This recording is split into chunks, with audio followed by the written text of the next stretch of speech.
నమస్తే, welcome to big talk. నేను మురళి. తెలంగాణ రాజకీయం ప్రాజెక్టుల చుట్టూ తిరుగుతోంది. కాళేశ్వరం ప్రాజెక్టు పర్యటనలో భాగంగా బీఆర్ఎస్ ఎమ్మెల్యేలు, ఎమ్మెల్సీలు కన్నెపల్లి పంప్ హౌజ్ను, మేడిగడ్డ బ్యారేజ్ను సందర్శించారు. ఆగస్టు 2లోపు కాళేశ్వరం పంపింగ్ స్టార్ట్ చేయకపోతే 50,000 మంది రైతులతో వచ్చి తామే పంపులను స్టార్ట్ చేస్తామని కేటీఆర్ కాంగ్రెస్ ప్రభుత్వాన్ని హెచ్చరించారు. అయితే కేటీఆర్కు మంత్రి ఉత్తమ్ కౌంటర్ ఇచ్చారు. కమిషన్లకు కకృతిపడి గత ప్రభుత్వం కాళేశ్వరం ప్రాజెక్టును ప్రారంభించిందన్నారు. ప్రాణహిత చేవెళ్ల ప్రాజెక్టును పక్కన పెట్టారని ఆరోపించారు. మేడిగడ్డ కుంగుబాటుకు గత ప్రభుత్వమే కారణమని అన్నారు. మొత్తంగా ప్రాజెక్టుల విషయంలో బీఆర్ఎస్ కాంగ్రెస్ మధ్య మాటల యుద్ధం నడుస్తోంది. కాళేశ్వరం పంపింగ్ ఆలస్యం వల్ల రైతులు నష్టపోతున్నారా? గత ప్రభుత్వ వైఫల్యాల వల్లే జాప్యం జరుగుతోందా? ఇదే అంశాన్ని ఇవాల్టి బిగ్ టాక్లో చర్చిద్దాం.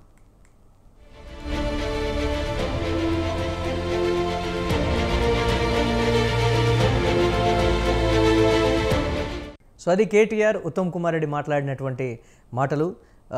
50,000 మంది రైతులతో ఒక డెడ్లైన్ అయితే విధించినటువంటి పరిస్థితి ఉంది. 50,000 మంది రైతులతో నిర్ణీత సమయంలో మీరు నీరుని కానీ విడుదల చేయకపోతే మేమే వచ్చి పంప్స్ అక్కడ ఆన్ చేసి రైతులకు నీరిచ్చేటువంటి ప్రయత్నం మేము చేస్తామనేటువంటి మాట అయితే చెప్పారు. ఉత్తమ్ కుమార్ రెడ్డి కూడా క్లియర్ కట్గా చెప్పడం జరుగుతుంది. గతంలో దీనికి సంబంధించి ఒక బ్లైండ్గా తీసుకున్నటువంటి డెసిషన్స్, కమిషన్లకు కకృతిపడి చేసినటువంటి డిజైన్గా కూడా దీనికి సంబంధించి చెప్తున్నటువంటి మాట. ఈ నేపథ్యంలో ఇంజనీర్లు చేసినటువంటి ప్లాన్ కాదు, కమిషన్ల కోసం కేసీఆర్ గీసినటువంటి కాళేశ్వరం ప్లాన్ అని కూడా కాంగ్రెస్ పార్టీ నేతలు అయితే చెప్తున్నటువంటి పరిస్థితి. చూద్దాం ఎటువంటి పరిస్థితులు ఉంటాయో దీనికి సంబంధించి. పూర్తిగా కూడా నీటిని కానీ ఇప్పుడు కానీ విడుదల చేస్తే గ్రామాలు కూడా కొట్టుకుపోయేటువంటి పరిస్థితి ఉంది. ఒకవేళ దానికి సంబంధించి ఏదైనా నిర్ణయం తీసుకోవాలంటే పూర్తి స్థాయిలో కూడా ఆలోచించి నిపుణుల పర్యవేక్షణలోనే తీసుకుంటున్నాం తప్ప మీలాగా వ్యక్తిగతంగా మేము నిర్ణయాలు తీసుకోవట్లేదని కూడా ఉత్తమ్ కుమార్ రెడ్డి కుండబద్దలు కొట్టినట్లు కూడా చెప్పినటువంటి పరిస్థితి. ఇదే అంశానికి సంబంధించి వాటి బిగ్ టాక్లో చర్చిద్దాం. దీనిపై కపిలవాయి దిలీప్ గారు, మాజీ ఎమ్మెల్సీ, కాంగ్రెస్ పార్టీ సీనియర్ నేత, వారు లైవ్లో సిద్ధంగా ఉన్నారు. అలాగే గంగాపురం వెంకటరెడ్డి గారు, బీజేపీ రాష్ట్ర అధికార ప్రతినిధి, వారు కూడా లైవ్లో సిద్ధంగా ఉన్నారు. మరి కాసేపట్లో విజయార్య క్షత్రియ గారు, బీఆర్ఎస్ రాష్ట్ర సీనియర్ నాయకులు, వారు కూడా లైవ్లో జాయిన్ అవుతారు. ముందుగా దిలీప్ గారు నమస్తే. ఎస్, మ్యూట్లో ఉన్నారు, అన్మ్యూట్ చేయండి ప్లీజ్. దిలీప్ గారు వినిపిస్తోందా?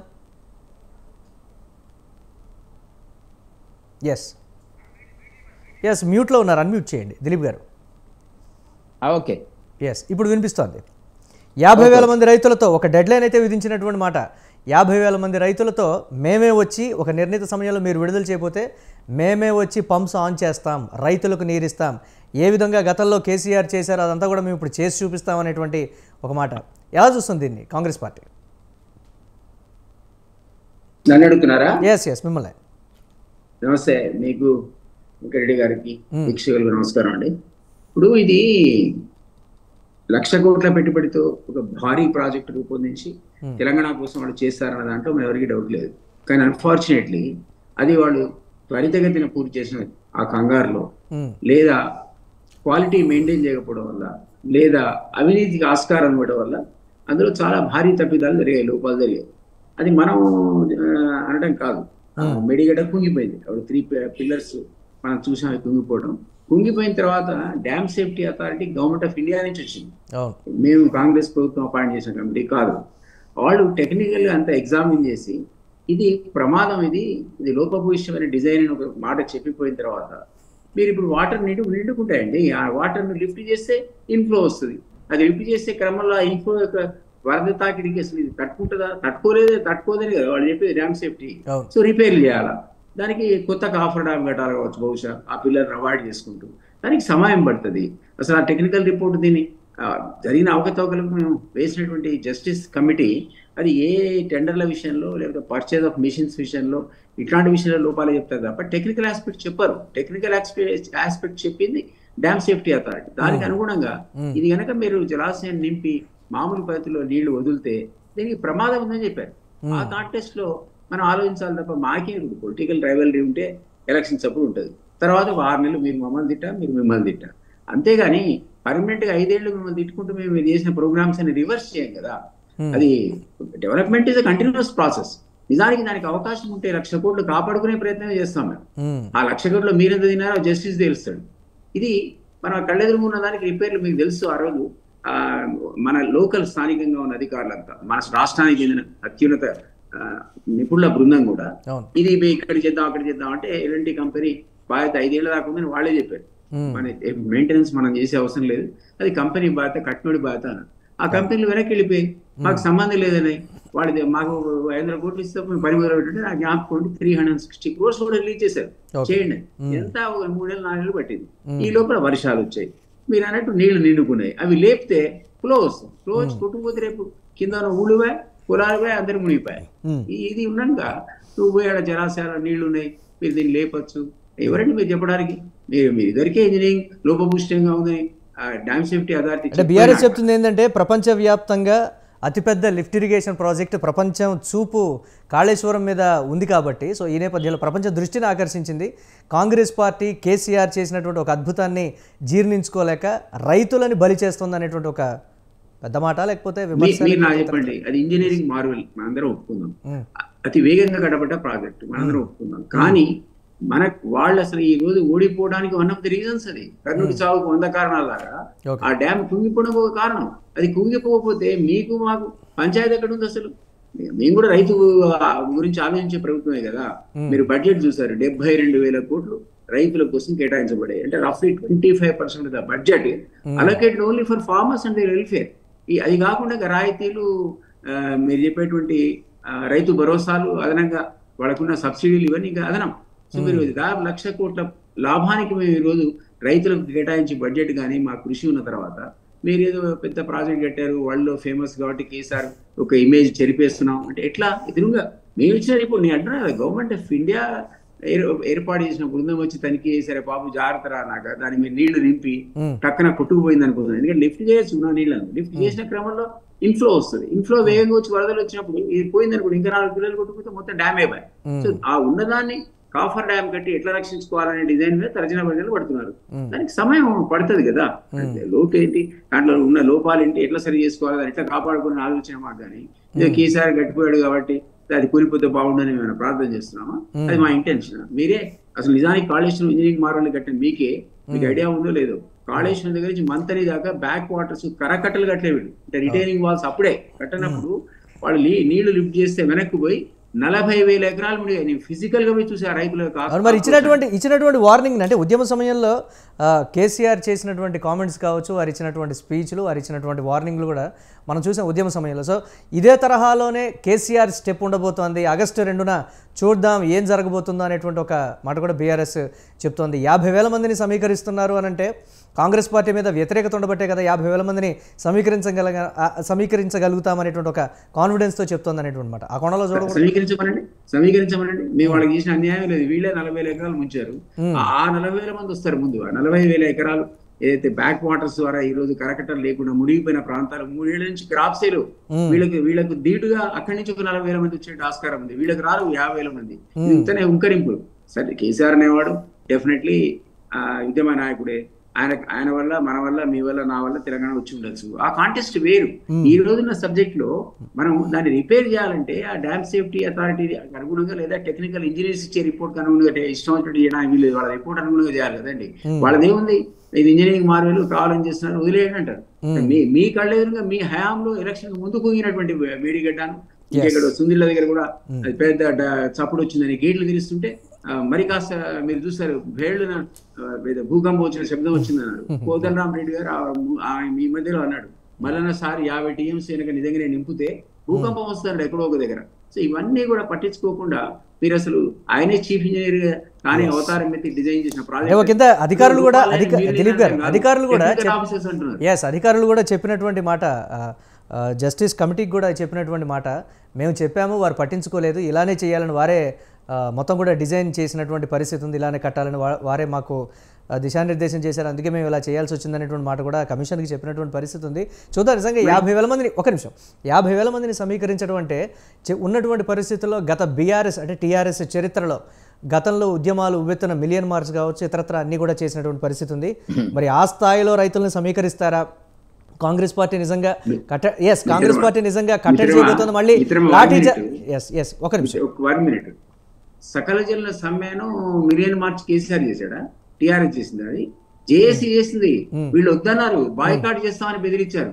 చివరికి తప్పనిసరి పరిస్థితిలో మధ్యాహ్నం పూట వచ్చి కేసీఆర్ మిలియన్ మార్చ్ లో లేదా సాగరహారంలో ఉద్యమానికి అనుకూలం రాష్ట్ర సహకారానికి అనుకూలమైన ప్రతి ఒక్కదాన్ని కూడా తమ ఖాతాలో వేసుకున్నటువంటి పరిస్థితి ఉంది కదా, దాన్ని కూడా బట్ బీఆర్ఎస్ నేతలు కూడా పదే చెప్పినటువంటి పరిస్థితి. మరో మిలియన్ మార్చ్ చేస్తామని కూడా అధికారాన్ని కాంగ్రెస్ పార్టీ చేపట్టగానే ఇమీడియట్ గా 1 month హెచ్చరించినటువంటి పరిస్థితి. గంగాపురం వెంకటరెడ్డి గారు ఉన్నారు, బీజేపీ రాష్ట్ర అధికార ప్రతినిధి. వెంకటరెడ్డి గారు నమస్తే. నమస్తే. భారతీయ జనతా పార్టీ ఎలా చూస్తుంది కేటీఆర్ చేసినటువంటి కామెంట్స్, ఇచ్చినటువంటి వార్నింగ్, విధించినటువంటి డెడ్ లైన్, జరుగుతున్నటువంటి అన్యాయం, మేము తలుచుకుంటే ఏం చేయబోతున్నామో ఆగస్టు 2వ తారీఖు చూస్తారు మీరు అనేటువంటి తెలంగాణ ప్రజానీకానికి మరో అంటే గతంలో చేసినటువంటి ఉవ్వెత్తున ఎగసిన ఉద్యమం రీతిలో ఇచ్చినటువంటి ఒక వార్నింగ్ కింద కన్సిడర్ చేస్తున్నారు బీఆర్ఎస్ నేతలు. ఆ కోణంలో చూడొచ్చా? ఇప్పుడు ఒకటి మురళి గారు, కాళేశ్వరానికి సంబంధించినటువంటి చరిత్ర అనేటువంటిది ఒక 8-9 సంవత్సరాల క్రితమే నేను అప్పుడు జేఏసీలో కోదండరామ్ గారితో ఉన్నాను. ఎలక్ట్రిసిటీ బోర్డులో ఉండేటువంటి రఘు, మేమంతా ఆనాడు తెలంగాణ జాయింట్ యాక్షన్ కమిటీ ఈ ప్రాజెక్టు ఇక్కడ నిర్మిస్తే వచ్చేటువంటి సమస్యలు ఏంది, ఖర్చు ఏంది, దాని ప్రయోజనాలు ఏంది, ఎన్ని ఎకరాలకు పారుతుంది, నీళ్ళు అందించవచ్చు, దీనివల్ల ఏమిటి అనేటువంటి దాని గురించి మేము అనేక సెమినార్లు పెట్టాము. అన్ని రాజకీయ పార్టీలు, ప్రజా సంఘాలకు కూడా మేము దీని గురించినటువంటి వివరణ ఇవ్వడం జరిగినటువంటి మాట వాస్తవం. అయితే ఆనాడు అందరు నవ్వినారు. అందరు చాలా మంది మా మిత్రులు కూడా చాలా మంది ఏంటంటే, అన్న ఏంది ఇంత పెద్ద ఎత్తున కాలువలు తవ్వుతున్నారు కదా, మీరెందుకు అడ్డం పడతారు, మీ వాళ్ళకంటే ఇంజనీర్స్ కంటే మీరు గొప్పలా అనేటువంటి పద్ధతులు వేస్తే మాకు కొద్దిగా ఇబ్బంది అయినటువంటి సందర్భం కనపడ్డటువంటిది. అయితే ఇవాళ కనపడుతున్నటువంటిది ఏంటంటే, మన మేడిగడ్డ పగుళ్ళు వచ్చిన తర్వాత అది కుంగిపోతున్నటువంటి పరిస్థితి లోపల పెట్టుబడి ఏదైతే చేసినారో సుమారుగా ఇప్పుడు ఇవాళ మన ఉత్తమ్ కుమార్ రెడ్డి గారు మాట్లాడినట్టుగా 91,000 పెట్టుబడి అయింది, ఇంకా 1,47,000 మొత్తం కంప్లీట్ అయ్యేటప్పటికీ దానికి ఖర్చు అవుతుంది అనేటువంటి దాని కింద సుందిల్లా అన్నారు. అనేక విషయాల గురించి ఆయన గతంలో మాట్లాడినట్టు ఇప్పుడు కూడా మాట్లాడుతున్నటువంటి సందర్భం ఇది. రాజకీయాలకు అతీతంగా మాట్లాడదాం దీని గురించి. ఇప్పుడు కాంగ్రెస్ ఏమో ఆ ప్రాజెక్టు సంబంధించినటువంటిది రాజకీయ పార్టీ ఏం కాదు, national dams security safety authority వాళ్ళు వచ్చినారు, చూసినారు, రిపోర్ట్ ఇచ్చినారు. ఆ రిపోర్ట్ ఏదో మరి పబ్లిష్ చేస్తే బాగుంటది అంటున్నారు తప్ప ఆ రిపోర్ట్ లో ఏముంది అనేటువంటిది మనకు భారతీయ జనతా పార్టీకి సంబంధించినంత వరకు కూడా సమాచారం లేదు.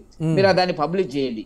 వాళ్ళు అంటున్నటువంటిది ఏంటంటే, ఈ ప్రాజెక్ట్ లో నీళ్లు లిఫ్ట్ చేయడం జరిగినట్టయితే మొత్తం కొట్టుకొని పోయేటువంటి అవకాశాలు ఉంటాయి. 43 గ్రామాలకు కొట్టుకపోతాయి, ఇంక్లూడ్ భద్రాచలం మునిగిపోతుంది, అనేక లక్షల మంది దీని ప్రాణ నష్టం జరుగుతుంది, పంట నష్టం జరుగుతుంది, ఆస్తి నష్టం జరుగుతుంది అని వీళ్ళు చెప్తున్నారు. మరి వాళ్ళ కేటీఆర్ గారు అక్కడికి వెళ్ళేదంటే, మీరు తాడోపేడ తెలుసుకుంటాం, ఇప్పుడు మేము ఆగస్టు 2 లోపల టైం ఇస్తున్నాం, ఆ తర్వాత కానీ లేనట్టయితే మేము 50,000 మందితో ఇక్కడ వస్తాం రైతులతోనే ఆయన చెప్తున్నాడు. నేను ఇక్కడ కాంగ్రెస్ బీఆర్ఎస్ ఆడుతున్నటువంటి ఒక కాంప్రమైజింగ్ ఫార్ములా ఇది. నేను ఎందుకు ఈ మాట అంటున్నానంటే, దిలీప్ గారు ఉన్నారు, చాలా నాకు దగ్గర మిత్రుడు. ఇప్పుడు జస్టిస్ కమిషన్ ఉంది, పీసీ ఘోష్ కమిషన్ ఉంది. PC Ghosh commission report, interview report మీకు ఎందుకు తెప్పించుకున్నట్టయితే ఇంజనీర్స్ అందరితో ఇంటర్వ్యూస్ అయిపోయినాయి. ఇంజనీర్ ఇప్పుడు ఇంక్లూడింగ్ మురళీధర్ రావుతో సహా ఆనాడు ఉన్నటువంటి బాధ్యత వహించవలసినటువంటి వాళ్ళందరూ ఇంటర్వ్యూలు అయిన తర్వాత ఆ రిపోర్ట్ లో ఎవరు బాధ్యులు అవుతున్నారు? ఇంజనీర్స్ బాధ్యులా? పొలిటికల్ ఇంటర్ఫిరెన్స్ ఉందా? అన్నిటికీ డిజైనర్, ఆర్కిటెక్ట్, ఇంజనీర్ అన్నిటికి కూడా కేసీఆర్ కారణమా అనేటువంటి దాని గురించి మొదలు తేల్చాలా. ఇది ఎందుకు తేల్చడం లేదు అని నేను అడుగుతున్నాను కాంగ్రెస్ గవర్నమెంట్ ని. వీళ్ళు ఏంటంటే మ్యూచువల్ అండర్స్టాండింగ్ లో ఇప్పుడు చాలా అట్లాగే జరుగుతున్నాయి. ఇప్పుడు కరెంటు పవర్ కు సంబంధించినటువంటిది జస్టిస్ నరసింహారెడ్డి గారు పోయిన తర్వాత ఇంతవరకు కమిషన్ మళ్ళీ కొత్త వ్యక్తిని ప్రపోజ్ చేయలేదు. మరి ఈ పశువులకు సంబంధించినటువంటిది, గొర్రెలకు సంబంధించినటువంటిది శ్రీనివాస్ గారి, మాజీ మంత్రి శ్రీనివాస్ గారి ఎంక్వైరీ అట్లాగే ఉన్నది. చాలా విషయాలు కాంగ్రెస్ చెప్తుంది. ఎందుకు చెప్తుంది? అతను లొంగ తీసుకోవాలా అనేటువంటి ప్రయత్నంలో ఉన్నారా? ఏమైనా కాంప్రమైజింగ్ ఉన్నదా? ఏమైనా అండర్స్టాండింగ్ ఉందా? ఎందుకంటే బలంగా అన్యాయాన్ని వెంకటరెడ్డి గారు అన్యాయాన్ని బయటికి తీసిన ప్రతిసారి కూడా దాన్ని రాజకీయ అంశం కింద మార్చేటువంటి ప్రయత్నాలు చేస్తున్నారు కదా. చట్టం తన పని తాను చేసుకుపోతే ఒక్కొక్క అంశం కూడా అలాగే ఇంకొక ప్రశ్న వెంకటరెడ్డి గారు, కాళేశ్వరం కట్టిన ఇన్నాళ్లకి కేంద్ర ప్రభుత్వ పర్యవేక్షణ లేదా? అసలు ఒకవేళ నీళ్లు లిఫ్ట్ చేస్తే డ్యామ్ కూడా కూలిపోయే ప్రమాదం, లేకపోతే ఎక్కువ నీళ్లు స్టోర్ చేస్తే భూకంపం వచ్చేటువంటి ప్రమాదం, ఇవన్నీ వెలుగు చూస్తున్నప్పుడు ఎందుకు కేంద్ర ప్రభుత్వం కాళేశ్వరం కట్టిన ఇన్ని సంవత్సరాల వరకు కూడా నిమ్మకు నీరెత్తినట్లుగా ఉంది? బీఆర్ఎస్ కు బీజేపీకి ఉన్నటువంటి అంతర్గత ఒప్పందం వల్లే కుమ్మక్కయ్యారు కాంగ్రెస్ పార్టీ కూడా ఆరోపిస్తుంది కదా. మాకు అంతర్గత కాదు, ఆయన డిపిఆర్ఏ పబ్లిష్ చేయలేదండి, చాలా కాలం రహస్యంగా పెట్టినారు. మీకు తెలుసు ప్రాజెక్ట్ ఆల్మోస్ట్ 60% అయ్యే వరకు కూడా ఆ ప్రాజెక్టు స్టేట్ ప్రాజెక్టు. మేమేమి దానికి ఫైనాన్స్ కాదు, ఫైనాన్షియల్ ఇన్స్టిట్యూషన్స్, కేంద్ర ప్రభుత్వ సంస్థలు, ఆ ద్రవ్య సంస్థలు అప్పులు ఇచ్చినటువంటి మాట వాస్తవము. ఇప్పుడు ప్రతి దగ్గర ఒక రాష్ట్ర ప్రభుత్వం ప్రజల చేత ఎన్నుకోబడేటువంటి ఒక డెమోక్రటిక్ గవర్నమెంట్ చేస్తున్నటువంటి పనిని ప్రతిసారి కేంద్ర ప్రభుత్వం ఇన్ని రాష్ట్రాలు 28 రాష్ట్రాలు 8 పాలిత కేంద్ర పాలిత ప్రాంతాలలో వచ్చి అనుమానంగా చూడవలసినటువంటి బాధ్యత ఉండకూడదు. వాళ్ళేదో బాధ్యత కలిగి ప్రజల విషయంలో అంటే అలా వెంకటరెడ్డి గారు నేషనల్ డ్యామ్ సేఫ్టీ అథారిటీ అనేది ఇంత పెద్ద 1,00,000 కోట్ల పైచీలకు 1,00,000 కోట్ల పైచీలకు ధనాన్ని వెచ్చించి అంత పెద్ద ప్రాజెక్టు కట్టినప్పుడు, ప్రజా ప్రయోజన డ్యామ్ కట్టినప్పుడు కేంద్ర ప్రభుత్వం పర్యవేక్షణ లోపం, శూన్యం, అది ఇన్ని రాష్ట్రాలు ఉన్నాయి, వాటిలో ఈ ప్రభుత్వాలలో మేము తలదూర్చామని అధికారికంగా పార్టీల పరంగా పక్కన పెడితే అసలు కేంద్ర ప్రభుత్వం వచ్చి చూసేటువంటి పరిస్థితి. నిజమే. ఇప్పుడు చాలా పథకాలు ఉంటాయి మురళి గారు. ఇప్పుడు అట్లాగే ఇదొకటి. ఈ పథకాలలో అనుమానం ఎందుకు వస్తుందండి? అనుమానం రాలే. డిపిఆర్ఏ చాలా కాలం తర్వాత బయటికి రావడం జరిగినటువంటి పరిస్థితి. వాళ్ళు అదే పద్ధతిలో తానే నిర్మిస్తున్నటువంటి పద్ధతి. మరి దాని గురించినటువంటిది పర్యావరణ అనుమతుల కోసమైనా సరే కేంద్ర ప్రభుత్వం ఇక్కడికి వచ్చి ఒకసారి పర్యవేక్షించినప్పుడు అన్ని డిపార్ట్మెంట్స్ కూడా నిమ్మకు నీరెత్తినట్లుగా వ్యవహరించాయి అని అంటే దాన్ని రాజకీయ అంశంగా చూడకూడదా? మీరు అన్నది కరెక్టే. ఇప్పుడు ప్రతి దగ్గర ఇప్పుడు కొన్ని స్టేట్ సబ్జెక్ట్ ఉంటుంది, సెంట్రల్ సబ్జెక్ట్ ఉంటుంది. ప్రతి దగ్గర ఏం జరుగుతుందని సెంట్రల్ గవర్నమెంట్ ప్రతి దేశంలో ఉండేటువంటి అనేక ప్రాజెక్టులు, అనేక నిర్మాణాలు జరుగుతున్నటువంటి మాట వాస్తవము. దాంట్లో చూడాలా అంటే అనుమానం ఉన్నట్టయితే చూసేటువంటి పరిస్థితి ఉంటది. అటువైపే రానివ్వలేదు, అటువైపే ఎవరు రాకుండా ఉన్నటువంటి పరిస్థితి జరిగింది. కేంద్ర ప్రభుత్వం వచ్చి పర్యవేక్షిస్తుంది. కేంద్ర ప్రభుత్వం వచ్చి పర్యవేక్షిస్తాము అని అంటే రాష్ట్ర ప్రభుత్వం వద్దనేటువంటి ఎందుకు వస్తుందండి? ఎందుకు అనుమానం? ఇప్పుడు కుంగిపోయిన తర్వాత అందరికి అనుమానం వచ్చింది మురళి గారు. అంతవరకు ఎవరికి అనుమానం వచ్చింది చెప్పండి? ఇప్పుడు కాంగ్రెస్ వాళ్ళకి వచ్చిందా, భారతీయ జనతా పార్టీకి వచ్చిందా? రాలేదు. ఇప్పుడు జరిగింది. అది జరిగిన తర్వాత రిపోర్ట్ ఉంది. ఆ రిపోర్ట్ కేంద్రంగా ఆ రిపోర్ట్ ఏం చెప్పింది? ఇప్పటికైనా కూడా కాంగ్రెస్ గవర్నమెంట్ ఒకవేళ ఆ రిపోర్ట్ కేంద్ర ప్రభుత్వం ఇప్పుడు పార్లమెంటు చట్టం ద్వారా ఏర్పడినటువంటిది నేషనల్ డ్యామ్ సేఫ్టీ అథారిటీ ఏదైతే ఉందో అది రాజకీయం కాదు, అది కేంద్ర ప్రభుత్వం ఆధీనంలోనే పనిచేస్తుంది, వాళ్ళు చెప్పినట్టుగా ఉంటది అనేటువంటిది కూడా ఏమీ లేదు. ఆ రిపోర్ట్ ఉంది. మరి ఇప్పటికీ వరల్డ్ ఎక్స్పర్ట్స్ కూడా ఇప్పటికీ కాంగ్రెస్ గవర్నమెంట్ రేవంత్ రెడ్డి గారు పిలిపించి ఏం జరిగింది, ఏం జరగాలి, ఏం చేస్తే బాగుంటది అనేటువంటి చేయాలి. వాళ్ళు కూడా చేయడం లేదు. వాళ్ళు రాజకీయంగా వాడుకుంటున్నారు ఒక కాంప్రమైజింగ్ నేచర్ లో. ఇంతవరకు ఎందుకు? ఇప్పుడు first interim report justice PC Ghosh గారి దగ్గర తీసుకొని ప్రాసిక్యూట్ చేయాల్సిన అవసరం ఉంది కదా. ఎవరు కారకులు? ఇంజనీర్లు చెప్పినటువంటిది ఏందో కమిషన్ దగ్గరకు వచ్చింది కదా. మీరే అంటున్నారు ఇప్పుడు మాకు సంబంధం లేదు, ఆయన ఏం చేయమంటే చేసినాము అనేటువంటి మాట అర్థం వచ్చేటట్టుగా రాజకీయ పొలిటికల్ ఇంటర్ఫిరెన్స్ దీంట్లో నిర్ణయం పొలిటికల్ డిసిషన్ అయితే చెప్తున్నారు. దాని మీద ప్రాసిక్యూట్ చేయండి. ఇప్పుడు ఆయన ఏమంటున్నాడు? కేటీఆర్ గారు ఎట్లా 2వ తారీఖు లోపల ఆగస్టు 2 లోపల నీళ్ళు లేకపోతే మేము వచ్చి పట్టణాన్ని చేస్తామనే పద్ధతిలో ఆయన మాట్లాడుతున్నాడు. ఇప్పుడు కాంగ్రెస్ నిర్ణయించాలా ఏం జరుగుతుంది అనేటువంటిది. ఆ పద్ధతిలో దాన్ని నిర్ణయం చేస్తే, ఎందుకంటే కోట్లాది రూపాయలు, వేలాది కోట్ల రూపాయలు ఖర్చు పెట్టిన తర్వాత స్టేట్ వైజ్ గా పొలిటికల్ వైజ్ గా వెంకటరెడ్డి గారు స్టేట్ వైజ్ గా పొలిటికల్ వైజ్ గా పక్కన పెడతాం. అసలు సెంట్రల్ గవర్నమెంట్ పాత్ర ఏంటి అన్నప్పుడు చాలా ప్రశ్నలు వస్తూ ఉంటాయి కదా. సో అంటే రాష్ట్రాలలో ఏం జరిగినా మన పార్టీ ప్రభుత్వాలు రాష్ట్రాలలో లేకపోతే, ఆ రాష్ట్రాలలో అనుమానం లేకపోతే పర్యవేక్షణ అనేది శూన్యంగానే ఉండేటువంటి పరిస్థితి ఉందా? ఈరోజు 1,00,000 కోట్ల రూపాయల పైచిలకు బూడిదలో పోసిన పన్నీర్ అని కాంగ్రెస్ పార్టీ చెప్తోంది. రైతులు కానీ ప్రజలు కానీ ఒకంత ఆందోళన. 1,00,000 కోట్ల పైచిలకంటే ప్రజాధనం ఏ విధంగా వృధా అయిందని కాంగ్రెస్ పార్టీ కూడా చెప్తున్నటువంటి పరిస్థితి. ఆందోళన కానీ ఆ బాధ్యత కానీ ఆ దిశగా ఆలోచించేటువంటి పరిస్థితులు ఉండవు. అంటే ఇతర రాష్ట్రాల్లో అటువంటి పరిణామాలు జరుగుతుంటే కేంద్ర ప్రభుత్వం చూస్తూ ఊరుకుంటుందా? ఇప్పుడు మేము కాదంటలేము. ఇప్పుడు మేము అందుకే చాలా సందర్భాల లోపల ఈ అవినీతి సంబంధించినటువంటి అంశాలు ముందుకు వచ్చినప్పుడు, బయటకు వచ్చినప్పుడు మేము సిబిఐ ఎంక్వైరీ అంటే సిబిఐ మీ సంస్థ అంటారు వాళ్ళు. ఇప్పుడు టెక్నికల్ గా దాన్ని ఎవరు నిర్ణయించాలి చెప్పండి? మురళి గారు, దిలీప్ కుమార్ గారు, వెంకటరెడ్డి గారు కానీ నిర్ణయించేటువంటి పరిస్థితి కాదు. ఒక dam authority, safety dam authority ఒక రిపోర్ట్ ఇచ్చింది. ఆ రిపోర్ట్ ఏందో మరి ఒక సీనియర్ జర్నలిస్ట్ గా ఆ రిపోర్ట్లు ఏం రాసినారో ప్రజలకు చెప్పాలి కదా. వీళ్ళు చెప్పాలి ఇంతవరకు ఏం జరుగుతుంది. మేము అన్నది ఏంటంటే పొలిటికల్ లాభాల కోసము జాతీయ స్థాయిలో ఇతరత్ర మేము, ఎందుకంటే వాళ్ళిద్దరు ఏదో జరుగుతున్నట్టుగా ఇప్పుడు నాటకాలు ఆడుతున్నారు. మన ఇద్దరం కొట్లాడుకుందాం, లేకపోయినట్టయితే బీజేపీ ముందుకు వస్తుంది అనేటువంటిది బహుశా వాళ్ళకు ఉన్నట్టున్నది, మాకంటే కడుతున్నారు ఇదనేటువంటిది. కాబట్టి నేను అంటున్నది ఏంటంటే వెంటనే ప్రాసిక్యూషన్ చేయవలసిన అవసరం ఉంది. ఇంటర్నల్ రిపోర్ట్ దాని యొక్క టైం. సరే, dam safety authority, national dam safety authority దానికి సంబంధించి ఒక రిపోర్ట్ వచ్చింది. ఆ రిపోర్ట్ ఆధారంగానైనా సరే కేంద్ర ప్రభుత్వం దానికి సంబంధించి చర్యలు తీసుకుంటుంది. చెప్తే కదా రిపోర్ట్ మీద చర్య తీసుకోమని చెప్పి కేంద్ర చేయాల్సి కమిటీ వేసింది, కమిషన్ వేసింది రాష్ట్ర ప్రభుత్వం ఇనిషియేట్ చేయాలా? ఎన్ని కమిటీలు, ఎన్ని కమిషన్లు, కాలగర్భంలో కలిసిపోయాయో, ఎన్నికల వరకు కూడా స్తబ్దుగా ఉండిపోయాయో, ఈ లోపల పారేటువంటి నీళ్లు ఉన్నటువంటి వెచ్చించినటువంటి ధనం. రేవంత్ రెడ్డి గారు ఆ రిపోర్టును చూద్దాం, గవర్నమెంట్ రాసి యాక్షన్ తీసుకోమని ఇనిషియేట్ చేయాలి కదా. చూద్దాం దానికి సంబంధించి కాంగ్రెస్ పార్టీ ఏ విధంగా ఇచ్చేస్తుంది అనేది కూడా మాట్లాడదాం. ఇప్పుడే విజయార్య క్షత్రియ గారు బీఆర్ఎస్ రాష్ట్ర సీనియర్ నాయకులు వారు కూడా మనతో పాటు వస్తూ ఉన్నారు. దిలీప్ గారు, భారతీయ జనతా పార్టీ చెప్తున్నటువంటి మాట, కాంగ్రెస్ పార్టీ ఈ విధంగా అంటుంది కదా, కాంగ్రెస్ పార్టీ చేతిలోనే ఉంది మొత్తం కూడా, వారే ఒక నిర్ణయం తీసుకోవాలి, వారు కానీ సంప్రదిస్తే మేము దీని మీద చర్యలు కూడా తీసుకుంటాం, వారు దానికి కావాల్సినటువంటి క్లియరెన్స్ కూడా ఇవ్వాలనేటువంటి మాట. ఇతర కేసులతో పాటుగానే దీన్ని ఒక పొలిటికల్ ఎస్టాబ్లిష్మెంట్, పొలిటికల్ ఇష్యూ కింద కన్వర్ట్ చేస్తున్నారు తప్ప ప్రజల కోసం కానీ సరైనటువంటి పరిపాలనలో తీసుకునేటువంటి కీలక నిర్ణయాల్లో భాగంగా దీన్ని పరిగణించట్లేదు అనేటువంటి ఒక మాట భారతీయ జనతా పార్టీ. ఏం చెప్తారు మీరు? ఇప్పుడు ఒకటండి మురళి గారు, మీరు అన్నట్టుగా సెంట్రల్ గవర్నమెంట్ స్టేట్ అఫేర్ లో ఇంటర్ఫేర్ కాలేదు, ఇంపాసిబుల్ అది. ఇక్కడ ఫెడరల్ స్ట్రక్చర్ ఇది, వాళ్ళ పవర్స్ వాళ్ళకే, మన పవర్స్ మనకే. 3 సబ్జెక్ట్స్ ఉంటాయి కాంకరెంట్ లిస్ట్ లో. ఇద్దరు పాలసీ మేకింగ్ గైడెన్స్ కోసం చట్టాలు తీసుకునేది కాంకరెంట్ లిస్ట్ అంటారు. అందులో ఇద్దరికి సంబంధించిన అంశాలన్నీ కామన్ గా ఉంటాయి. అందులో వీళ్ళు ఇంటర్ఫేర్ కావచ్చు, వాళ్ళు ఇంటర్ఫేర్ కావచ్చు. ఇంకోటి ఏమో స్టేట్ సబ్జెక్ట్ ఉంటాయి, ఇంకోటి ఏమో సెంట్రల్ సబ్జెక్ట్ ఉంటాయి. సో ఇరిగేషన్ అన్నది అది mainly it is in concrete subject, and state అనేది దాన్ని సూపర్వైజ్ చేసుకొని నేనే ప్రాజెక్ట్ కట్టుకుంటా అంటే మీరు సెంట్రల్ వాటర్ కమిషన్ అది క్లియరెన్స్ ఇవ్వాలి, ఎన్విరాన్మెంట్ క్లియరెన్స్ ఇవ్వాలి, 10-15 క్లియరెన్సెస్ ఉంటాయి.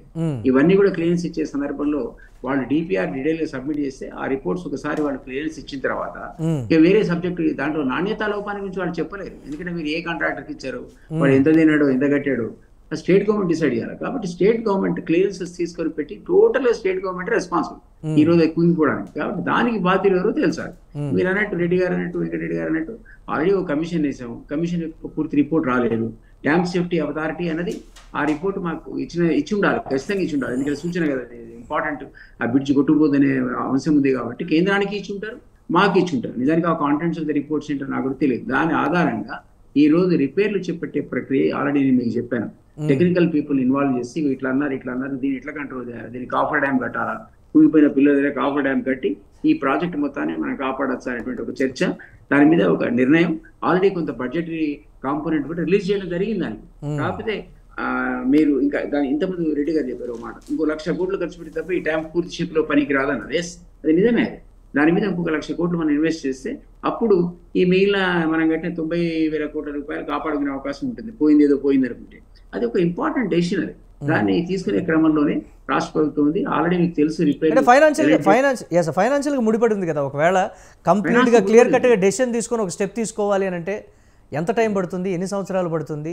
నేను అనుకుంటాం మీకు ఈ సీజన్ లో అది కష్టము. బట్ ఆల్రెడీ కొంత ఎంక్వైరీలు అని అదని ఎవరు బాధ్యులు అనే దాంట్లో కొంత కాలయాపన జరిగిన రిపేర్లు మాత్రం వర్షాకాలానికి ముందే స్టార్ట్ అయ్యాయి. నాకు తెలిసి 360 crores ఆల్రెడీ అలొకేట్ చేశారు ఆ రిపేర్లకు. అవి సరిపో పూర్తిగా ఉన్న కుంగిపోయిన వాటికి తప్పించుకుంటూ కాఫర్ డ్యామ్ కట్టి వాళ్ళు వాడుకోవాలంటే రెడ్డి గారు చెప్పండి, మేబీ ఉత్తమ్ కుమార్ రెడ్డి గారు అన్నట్టు 1,00,000 కోట్లు ఉంటే తప్ప ఈ మిగిలిన 90 కోట్ల లాభాన్ని మనం పొందలేము. అయితే వారంటే ఎందుకు మీరు ఎందుకు యాక్షన్ తీసుకోలేదంటే ఇది ఒక సీక్వెన్స్ ఆఫ్ ఇదండి. దాంట్లో ఎంక్వైరీలు జరుగుతాయి, జస్టిస్ రిపోర్ట్ ఇవ్వాలి, టెక్నికల్ కమిటీ రిపోర్ట్స్ మనం అమలు చేయడానికి మనకు బడ్జెటరీ మీరు అన్నట్టు కాంపోనెంట్ కావాలి.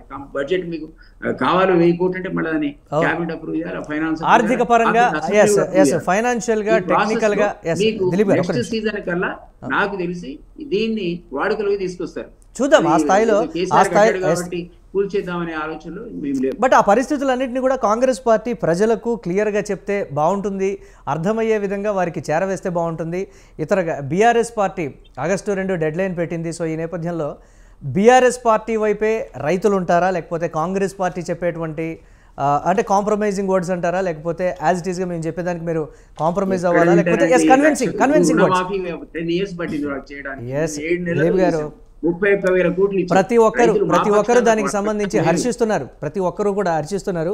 కొన్ని స్టేట్స్లో కూడా దీని గురించి మాట్లాడుతున్నటువంటి మాట వాస్తవం. దానికి సంబంధించి కూడా దాచిపెట్టేటువంటిది ఏమీ లేదు. కానీ పొలిటికల్ టర్న్ తీసుకొని ప్రజాధనం అంతా కూడా వృధా అవుతుంది కదా, రైతులు అన్యాయం అయిపోతున్నారు అని బీఆర్ఎస్ తీసుకున్నటువంటి దానికి సంబంధించి ఒక ఇనిషియేటివ్, దానికి ఎలా రెస్పాన్స్ వస్తుంది, ప్రభుత్వం దాన్ని ఎలా డిఫెండ్ చేస్తుంది అనేది ఇప్పుడు ఉన్నటువంటి క్వశ్చన్ మార్క్. మాట్లాడుతుంది దీని మీద. రైట్, ఇక విజయార్య క్షత్రియ గారు బీఆర్ఎస్ రాష్ట్ర సీనియర్ నాయకులు వారు కూడా స్టూడియోలో సిద్ధంగా ఉన్నారు. విజయార్య గారు నమస్తే.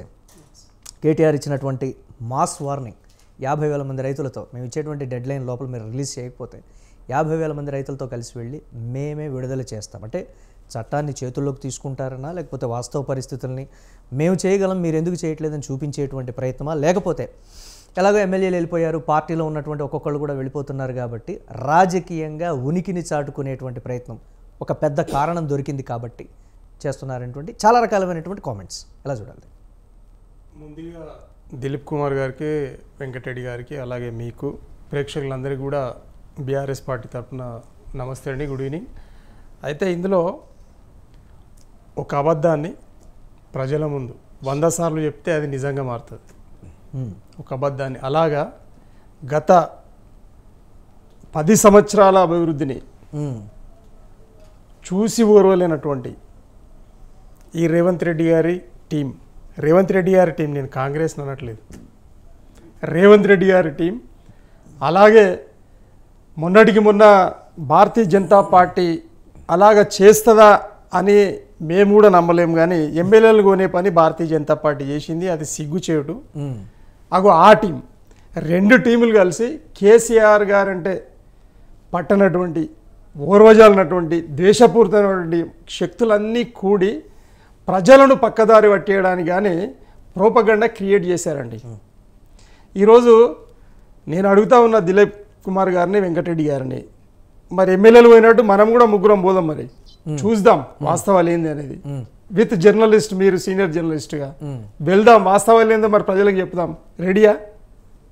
అంటే అభివృద్ధి జరిగిన దాన్ని అభివృద్ధి కాలేదు అని కళ్ళకు గంతలు కట్టుకున్నట్టు మరి ఉద్యమకారులైనటువంటి మీలాంటి వాళ్ళే నిజ నిర్ధారణగా కమిటీల మీరు తేల్చినప్పుడు ప్రజలు ఏం చేస్తారండి? ప్రజలు పోయి చూడలేరు కదా, మరి మీరెందుకు అబద్ధాలు ఆడుతూ ఉన్నారు? దిలీప్ కుమార్ గారు ఎందుకు అబద్ధం ఆడుతూ ఉన్నారు? వెంకటరెడ్డి గారు ఎందుకు అబద్ధం ఆడుతూ ఉన్నారు? ఇది వాళ్ళ వయసుకు కానీ వాళ్ళ జ్ఞానానికి కూడా సరిపోదు కదా అన్నప్పుడు ఈరోజు ఎందుకు మా ఎమ్మెల్యేలు ఒక నిర్ణయం ఎందుకు తీసుకున్నారని అంటే, సరే 14 సంవత్సరాల నిరంతరాయ తెలంగాణ రాష్ట్ర సాధనంలో మేము పాల్గొన్నాం, వెనువెంటనే ప్రజలు మాకు 2 సార్లు మాకు పరిపాలనలో అవకాశం ఇచ్చారు కాబట్టి దాదాపు 25 సంవత్సరాల పోరాటం, అంటే అభివృద్ధి కూడా పోరాటమే అనుకోండి, మీరు పరిపాలన కూడా ఒక పోరాటమే. అయితే ఆ పోరాటంలో మేము తిరిగి చూసుకునే పరిస్థితి లేదు కాబట్టి ఈసారి మాకు ప్రజలే అవకాశం ఇచ్చిండ్రు, ప్రజలే మాకు అవకాశం ఇచ్చారు కాబట్టి మేము తిరిగి అంటే తిరోగమనంలో చూస్తున్నామంటే మేము వీళ్ళు చెప్పింది మేము తప్పు చేసామా లేదా అనేది రియలైజేషన్ కావాలా వద్దా, మాటలతోటి కాదు చేతలతోటి అన్నప్పుడు వీళ్ళు ప్రజలకు చెప్పినటువంటి ప్రతి అబద్ధం అది నిజమా కాదా అని తెలుసుకోవడానికి. కాళేశ్వరం ప్రాజెక్టులో సమస్య ఉన్నటువంటి మాట వాస్తవమా అబద్ధమా? దీనికి సంబంధించి బీఆర్ఎస్ ఏం చెప్తుంది? సమస్య ఏమీ లేదు, మేము రిలీజ్ చేయబోతున్నాం, రిలీజ్ చేస్తే ఎటువంటి ప్రాబ్లమ్స్ రావు, ఎటువంటి గ్రామాలు కొట్టుకుని పోవు, దానికి సంబంధించి డ్యామ్ కూడా చాలా బాగుంటుంది, లిఫ్ట్ చేసి మనం అంతా వాటర్ లిఫ్ట్ చేసి అంతా డిస్ట్రిబ్యూట్ చేస్తే అనేటువంటి దానికి సంబంధించి క్లియర్ కట్గా క్లారిటీగా బీఆర్ఎస్ పార్టీ క్లారిటీ అండి. ఈరోజు డ్యామ్ అనేది ఆషామాషి విషయం కాదండి, అదొక పెద్ద భగీరథ ప్రయత్నం. దిలీప్ గారు ఒకవేళ చెకప్ చేస్తే ఆయన కూడా భగీరథుడే, వెంకటరెడ్డి అన్న కూడా భగీరథుడే. అలాంటి సందర్భంలో కేసీఆర్ గారు చాలా శాస్త్రీయబద్ధంగా కేంద్ర రాష్ట్ర ప్రభుత్వాలను ఏకం చేసి, సంస్థలన్నింటిని ఏకం చేసి, ఇంజనీర్స్ని పెట్టి డయాగ్రామ్ క్రియేట్ చేసి దానికి ఒక ప్రణాళికబద్ధంగా ఆయన మొత్తం సిస్టమేటికల్గా మరి ఏదైతే నామ్స్ ఉన్నాయో, ఇంజనీరింగ్ నామ్స్ ఉన్నాయో, ఇంజనీరింగ్ నామ్స్ ప్రకారంగానే ఆయన అనుమతులు తీసుకొచ్చి డ్యామ్ను కడితే ఈరోజు మరి కూలిపోతుంది అన్నట్టుగా 8 నెలలు అవుతుందండి. ఎందుకు పడిపోలేదు డ్యామ్ పడిపోవాలి కదా, మీరన్న మాటలే కదా, ఎందుకు పడిపోలే ఒక్క మాట. రెండవది, ఈరోజు ఒకవేళ ఎన్డీఎస్ఏ రిపోర్ట్ తీసుకున్నా, national dam safety authority report తీసుకున్నా కూడా మరి వాళ్ళు ఎట్లా దాన్ని పసిగట్టారు అంటే ఎక్కడ తప్పు జరిగింది అనేది? అంటే లార్సన్ అండ్ టూబ్రో కాంట్రాక్టర్ కాబట్టి అది అండర్ గ్యారంటీ ఉంది. ఏది డ్యామ్ అండర్ గ్యారంటీ, ఒకవేళ మొత్తం కూలిపోయినా లార్సన్ అండ్ టూబ్రో కంపెనీ మొత్తం కట్టేయాలి, అది గ్యారంటీ అంటే ప్రభుత్వానికి. అన్నప్పుడు అంత శాస్త్రీయబద్ధంగా అంత నిబద్ధతోటి కూడుకున్నటువంటి డ్యామును మీరు చిన్న ఒక పర్రెతోటి, ఒక తప్పుతోటి, ఒక ఇంజనీరింగ్ తప్పిదంతో మీరు మొత్తం కేసీఆర్ ప్రభుత్వాన్ని కూలగొట్టారు. ఒక్క చిన్న పొరపాటును మీరు ప్రజలలో భూతద్దంలో చూపెట్టేసి కాంగ్రెస్ ఉత్తమ్ కుమార్ రెడ్డి చెప్తున్నటువంటి గణాంకాలు కానీ లేకపోతే నిపుణుల కమిటీ ఇచ్చినటువంటి రిపోర్ట్స్ కానీ అవన్నీ కూడా అబద్ధాలేనంటారు. వినండి, ఇప్పుడు ఎన్డీఎస్ఏ రిపోర్ట్ అదే ఆధారంతో మరి లార్సన్ అండ్ టూబ్రో వాళ్ళు ఏం చేశారనంటే లిడార్ వ్యవస్థ ఏదైతే ఆనాడు చేసిండ్రో ఈనాడు కూడా లిడార్ వ్యవస్థతోటే వాళ్ళు దాన్ని క్షుణ్ణంగా పరిశోధించారు అసలు ఎక్కడ మిస్టేక్ జరిగిందని. అయితే ఏదైతే కాఫర్ డ్యామ్ ఉందో కాఫర్ డ్యామ్ శకలాలను తొలగించినందుకు గాను అది లోపలికి కూరుకుపోయి ఆ వాటర్ ప్రెషర్ తోటి లోపలికి వెళ్ళిందండి. దాన్ని రిపేర్ చేసే బాధ్యత మాది. అది గవర్నమెంట్కి సంబంధం లేదు, అది మా తప్పిదమే తొలగించినందుకు గాను. అప్పుడు వర్షాకాలం ఉండేది కాబట్టి తొలగించలేము, అయినా తొలగించడంలో లేట్ అయింది మా పొరపాటే కాబట్టి ఎంత డబ్బులు కానీ 500 కోట్లైనా మేమే పెట్టుకున్నామని చెప్పి వాళ్ళు ఆ రోజు స్పష్టంగా చెప్పడం జరిగింది. అదే రిపోర్టు ఎన్డీఎస్ఏకి ఇచ్చారు, అదే రిపోర్ట్ ఈరోజు ప్రభుత్వం దగ్గర ఉంది. ఆ మాటను ప్రజలకు చెప్పాలనా వద్దా?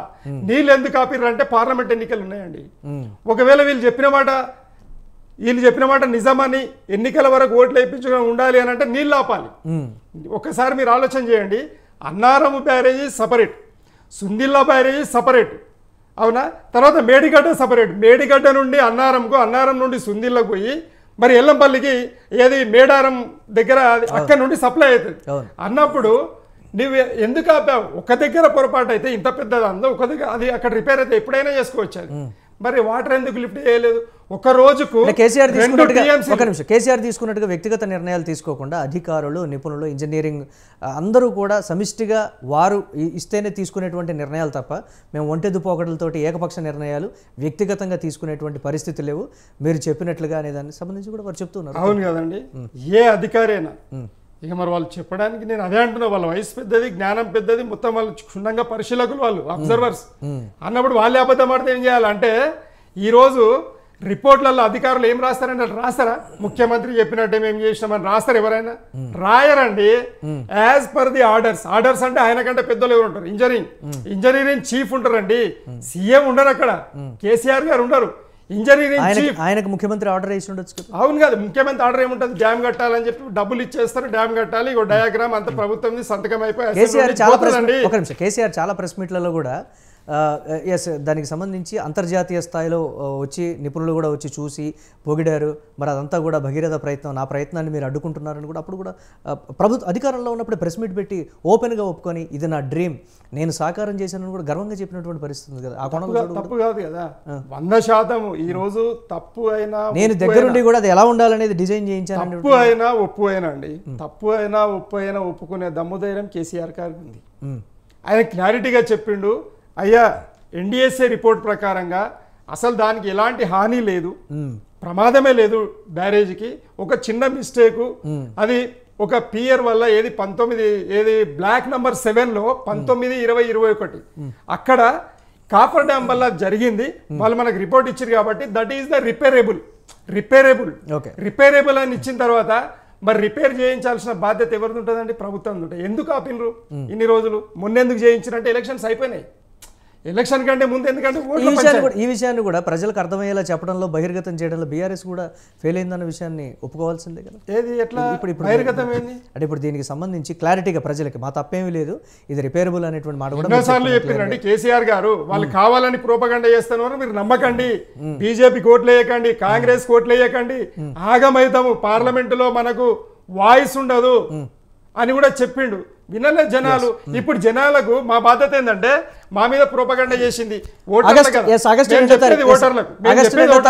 మా బాధ్యత ఏంది? తప్పు జరిగిందా లేదా ప్రజలకు ఇప్పుడు మేము చెప్తాం. ఇప్పుడు మేము ఇన్వెస్టిగేషన్ కి వెళ్తా ఉన్నాము, అబ్జర్వేషన్ కి వెళ్తా ఉన్నాము, రిసర్చ్ కి వెళ్తా ఉన్నాము, ప్రజలకు ఏం జరిగింది అనేది చెప్పే బాధ్యత మా ప్రధాన. 50,000 మంది రైతులను సమీకరించడం అదొక ఉద్యమమేనా? ఇంకా 100% తిరుగుబాటేనండి. అసలు ప్రణాళిక లేనటువంటి ఎవరు వస్తారో చూద్దామని కూడా దిలీప్ గారు చెప్తున్నారు. మీరు బడ్జెట్ చూడండి, కేసీఆర్ గారు బడ్జెట్ మీరు చూడండి 10 సంవత్సరాలది.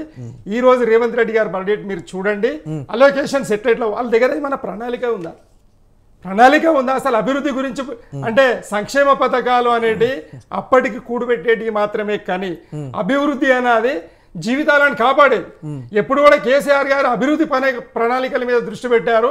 బై దాంట్లో కూడా ఎంత మేర అయితే అంత మేర సంక్షేమ పథకాలు మొత్తం మీరు బడ్జెట్ చెక్ చేస్తే ఈ రోజు మహిళలకు జీరో, ఏం లేదు. మహిళలకు బడ్జెట్ మీద చర్చిద్దాం వీళ్ళ దగ్గర ప్రణాళిక లేదండి, ప్రణాళిక లేని బడ్జెట్. అంటే ప్రతి ఒక్కటి కాబట్టి విజయ్ గారు వారు చెప్తున్నారు,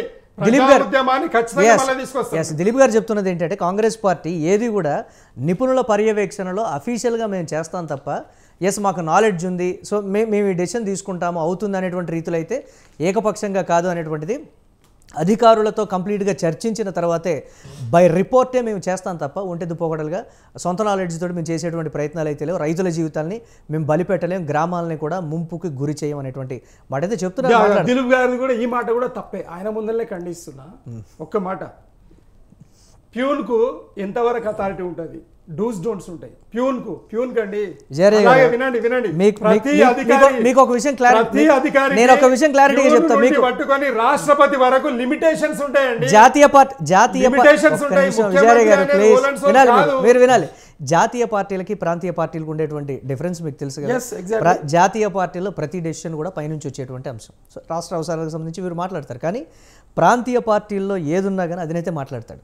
అలాగే రాష్ట్రం విషయంలో ప్రాంతీయ పార్టీ ఒకవేళ అధికారంలో ఉంటే డెసిషన్ తీసుకునేటువంటి సుప్రీం అథారిటీ ఎవరికి ఉంటుంది? పార్టీ అధినేతకి, ముఖ్యమంత్రిగా ఉంటుంది కదా. ఒక నిమిషం నేను అది చెప్తాను.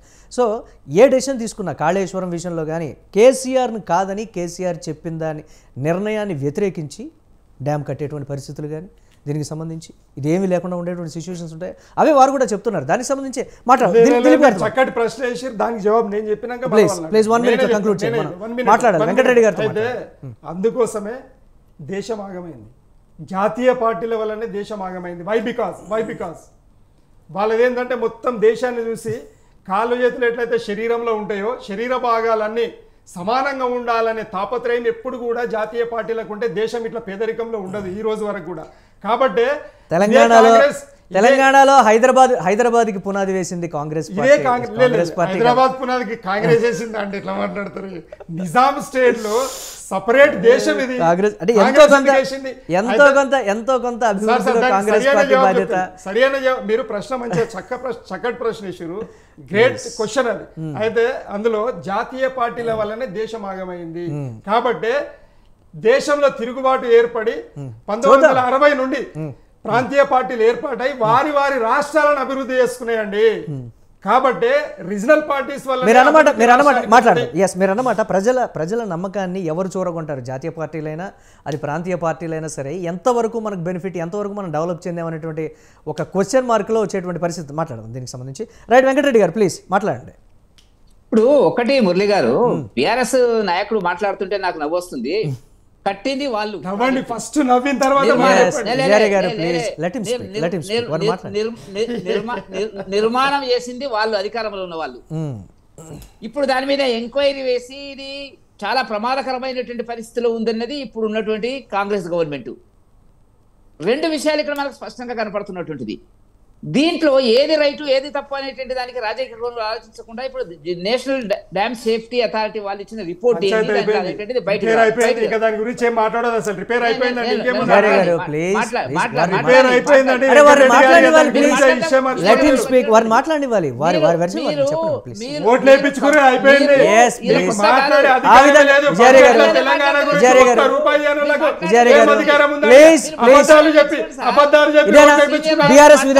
బీఆర్ఎస్ విధానం వారు మాట్లాడేవారా ప్లీజ్?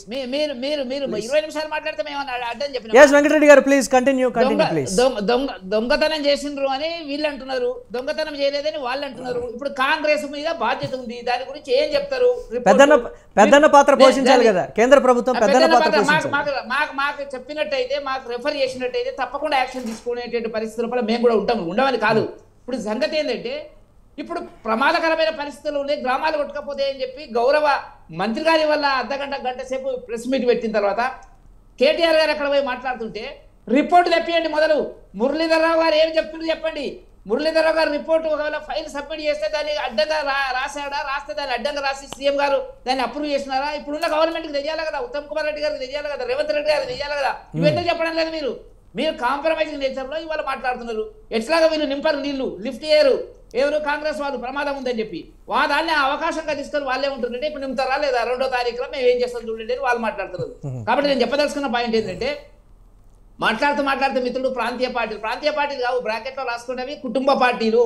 ఈ దేశంలో ప్రతి ప్రాంతీయ పార్టీ కుటుంబ పార్టీ కేంద్రంగానే అది వేరే చర్చ. విజయారే గారు మీరు మాట్లాడేటప్పుడు వారు మాట్లాడేటప్పుడు ప్లీజ్ ఒకరు మాట్లాడేటప్పుడు మురళి గారు PC Ghosh commission interim report Congress వెంటనే తెప్పించి దాంట్లో రాసినటువంటి నేను చెప్పిస్తారా? కాకపోతే వరల్డ్ టెక్నికల్ పర్సన్స్ ఎవరు ఉన్నట్టయితే కూడా పిలిపించి ఎంత డబ్బు ఖర్చు అయినా కూడా ఈ ప్రాజెక్టు భవిష్యత్తు ఏందనేది నిర్ణయించాలా. దీంట్లో కాంగ్రెస్ వెనక్కిపోకూడదు. కాంగ్రెస్ వెనక్కిపోతున్నది అని కనపడుతుంది. ఇప్పుడు ఛాలెంజ్ వచ్చింది వాళ్ళ పరిస్థితి. ఆగస్టు 2 డెడ్ లైన్ ఆయన చెప్పారు. దీనికి చాలా ప్రమాదంలో ఉందని ఉత్తమ్ కుమార్ రెడ్డి చెప్తున్నాడు. ఈ వారం రోజుల లోపల కాంగ్రెస్ పరిస్థితి ఏంది, బీఆర్ఎస్ పరిస్థితి ఏందనే తెలియాలి. లేదు మీరు కాదు అన్నప్పుడు రాయండి, సెంట్రల్ గవర్నమెంట్ రాయండి, దీని మీద ఎంక్వైరీ చేయండి రాయండి. అప్పుడు మేము దాని గురించినటువంటి ఆలోచన తప్పించుకునే ప్రయత్నం చేస్తున్నారు వీళ్ళు. చెప్తారు దొంగతనం. వెంకటరెడ్డి గారు ప్లీజ్ ఒక 1 minute లో కంక్లూడ్ చేయండి, మళ్ళీ మాట్లాడతాం. ఇప్పుడు నేను అంటున్నది ఏంటంటే ఇప్పుడు ఇది హై టైం మురళి గారు చాలా పీక్ స్టేజ్ కి వచ్చింది. వాళ్ళు అంటున్నారు 2వ తారీఖు డెడ్ లైన్ ఇచ్చిండ్రు, వీళ్ళు అంటున్నారు అది ప్రమాదకరం ఉంది. ఇప్పుడు తేలాలని ఇప్పుడు దీనికి సంబంధించినటువంటి ప్రజలను రైతులను మోసం చేయకండి, మీరు తెలంగాణ సమాజాన్ని మోసం చేయకండి. ఏం జరుగుతుంది అనేది రిపోర్ట్ చేయండి. దాని ప్రకారంగా ఒకవేళ ఇప్పుడు ఇంజనీర్స్ ఏం చెప్పినది మనకు తెలియదు. ఇప్పుడు ఏ ఫైల్ అయినా పుటప్ చేస్తారండి ఇంజనీర్లు వైబుల్. నేను ఎందుకు మాట్లాడుతున్నానంటే ఈ విషయాలు 8 సంవత్సరాల క్రితం నేను ఇంతకుముందు చెప్పాను మురళి గారు, ప్రారంభంలో చెప్పాను, బీఆర్ఎస్ నాయకులు లేరు. ఈ ప్రాజెక్టు లొకేషను నిర్మాణము తుమ్మిడిహట్టి దగ్గర జరగాలి తప్ప ఇక్కడ జరిగేటటువంటి కమిషన్ల కోసము కక్కుర్తి పడి నిలుస్తున్నటువంటి ప్రాజెక్ట్ అనేటువంటిది మేము చెప్తే అందరు నవ్వినారు. ఆ రోజున కోదండరామ్ గారి నాయకత్వంలో మేమంతా తిరిగినాము. ఒక 15-20 పవర్ పాయింట్ ప్రజెంటేషన్స్ పెట్టాము మేము. హోటల్ అశోక అక్కడ ఇక్కడ చాలా కష్టపడ్డాము. అందరు మా మిత్రులు కూడా మమ్మల్ని అవయాలని వేసిన అది కాదని ఇప్పుడు వాస్తవానికి వచ్చినటువంటి పరిస్థితి. కాబట్టి దీని మీద 1,00,000 కోట్లు బడ్జెట్ పెట్టి నిర్మించినటువంటి ఎవరు నిర్మించినారు, ఎవరు డిజైనర్, ఎవరు ఆర్కిటెక్ట్, ఇంజనీరా, మురళీధరరావు గారా లేక కాంట్రాక్టరా, ఈ ముగ్గురు మధ్యన ఉన్నటువంటి రిపోర్ట్ ఏదో కాంగ్రెస్ బయటకు పెట్టాలా, దాని మీద యాక్షన్ ఇనిషియేట్ చేసుకోవాలా. అట్లా కాకుండా ఊకేదో టైంపాస్ ముచ్చట్లు మాట్లాడితే మాత్రము రేపు కాంగ్రెస్ కు బీఆర్ఎస్ కు పుట్టగతులు ఉండవు.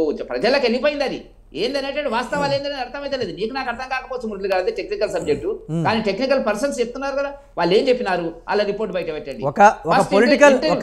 వెంకటరెడ్డి గారు ఒక పొలిటికల్ ఫైట్ అయితే ఆగస్టు 2 తర్వాత డెఫినెట్గా మాత్రం, లేకపోతే ఆగస్టు 2వ తారీఖు ఒక పొలిటికల్ ఫైట్ అయితే తెలంగాణలో చోటు చేసుకోబోయేటువంటి పరిణామాలు ఉన్నాయి.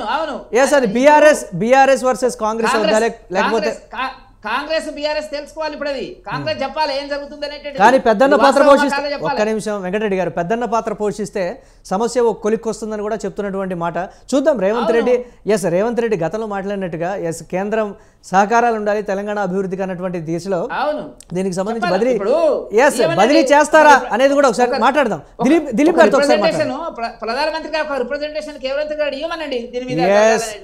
చూద్దాం ఇస్తారా లేదా దానికి సంబంధించి కూడా దిలీప్ గారు చెప్తారు. దిలీప్ గారు, భారతీయ జనతా పార్టీ చెప్తున్నటువంటి దానికి సంబంధించి కాంగ్రెస్ పార్టీ ఏం చెప్తుంది ఫైనల్గా? దిలీప్ గారు వినిపిస్తోందా? ఇప్పుడు భారతీయ జనతా పార్టీ చెప్తున్నట్లుగా రేవంత్ రెడ్డి కానీ ఒక కంప్లైంట్ ఇచ్చినా లేకపోతే సెంట్రల్ గవర్నమెంట్కి రిఫర్ చేసినా కానీ ఇమ్మీడియట్గా కేంద్ర ప్రభుత్వం ఎలా స్పందిస్తుందో మీరు చూడండి. కానీ ఎందుకు రేవంత్ రెడ్డి దగ్గర జాప్యం జరుగుతుంది అనేటువంటి మాట, ఇతర విషయాల్లో జరిగినట్లుగా ఏమైనా కాంప్రమైజింగ్ ఏమైనా జరుగుతోందా అంతర్గతంగా అనేటువంటి ఒక ప్రశ్న కూడా భారతీయ జనతా పార్టీ రేజ్ చేసింది. ఏం కాంప్రమైజ్ అండి? ఏ కాంప్రమైజ్ ఎందుకు ఉంటుంది అసలు? అదే మీకు తెలుసు, నేషనల్ డ్యామ్ సేఫ్టీ అథారిటీ వాళ్ళు ఇది డిఫెక్టివ్ డిజైన్ అన్నారు. దానికి మన వాళ్ళు ఇంజనీర్స్ ఆల్రెడీ ఇది కేవలం సీఎం ఎట్లా డైరెక్షన్ ఇస్తే అట్లా నేను చేశాను ఓపెన్గా ఏఎన్సీ స్థాయిలో అన్నారు. డైరెక్షన్ అంతా సీఎందే, అంతా ఇంజనీర్ ఆయన, చీఫ్ ఆయన, మార్పులు చేర్పులు వాళ్ళు చెప్తేనే చేశామని చెప్పారు. దానికి వేరే డౌట్ కూడా అవసరం లేదు. థర్డ్ ఆస్పెక్ట్ ఏంటంటే అక్కడ ఒకసారి క్లియర్గా ఇది డేంజర్ ఉందని చెప్పిన తర్వాత నీళ్లు జలాశయంలో ఉన్నా సరే దాన్ని లిఫ్ట్ చేస్తే ఫ్రెష్ వాటర్ వస్తుంది. ఆ వాటర్ ఫ్లోకి అది ఉంటుందో పోతుందనే వాళ్ళు రిపోర్ట్ ఇచ్చింది. సో అందుకే ఉత్తమ్ కుమార్ చెప్పారు, ఇది లిఫ్ట్ చేసి నీళ్లు వదిలితే ఈ డ్యామ్ కొట్టుకుపోతే గూళ్ళు పోతాయి, పొలాలకు వేలాది ఎకరాలు నాశనం అయిపోతాయి, ప్రాణ నష్టం కూడా జరుగుతుందని చెప్పినాక వాళ్ళకి ఏం బాగుందండి? విపక్షంలో అడుగుతారంతే. రేపు పొద్దున కొట్టుకుపోయి నిజంగానే ప్రాణ నష్టం, ఆస్తి నష్టం జరిగింది అనుకోండి, బాధ్యత ఎవరు? మేము ఇవ్వాలి, కాంపెన్సేషన్ మేము ఇవ్వాలి.